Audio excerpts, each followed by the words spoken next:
अपना होमवर्क पूरा किया, दूध पिया और अपनी प्यारी बिल्ली मिसू को गोद में लेकर बिस्तर पर लेट गया। मिसू गोल होकर उसकी छाती पर सो गई। कमरे में बस दीवार घड़ी की टिक टिक और रात की ठंडी हवा की सरसराहट सुनाई दे रही थी। घर के बाहर से अचानक बिल्लियों और कुत्तों की दूर की आवाजें आईं, पर सिंतु और मिसू गहरी नींद में थे। तभी धीरे धीरे खिड़की की किवाड़ हिली।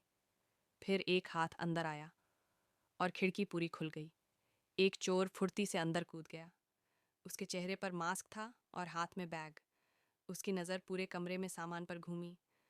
वह धीरे धीरे अलमारी की तरफ बढ़ने लगा, पर उसे पता नहीं था कि मिसू की नींद हल्की होती है। मिसू ने कान फड़फड़ाए। उसकी आंख खुली। उसने अंधेरे में चलती परछाई को देखा। चुपचाप उठकर उसने अपनी पूंछ ऊपर की ओर चोर के पीछे पीछे चलने लगी। चोर बैग खोल रहा था कि अचानक मिसू उसके बैग में कूद गई। चोर चौंक गया। अरे ये क्या? वह घबरा गया।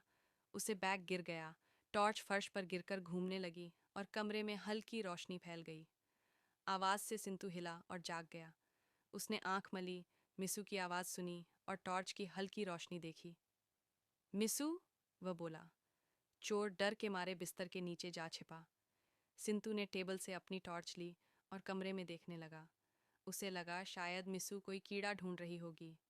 वह टॉर्च को नीचा करके देखता रहा। तभी मिसू ने फिर म्याऊं करके संकेत दिया। चोर बिस्तर के नीचे घुटनों के बल झुका हुआ था। उसे लगा अभी पकड़ा जाऊंगा।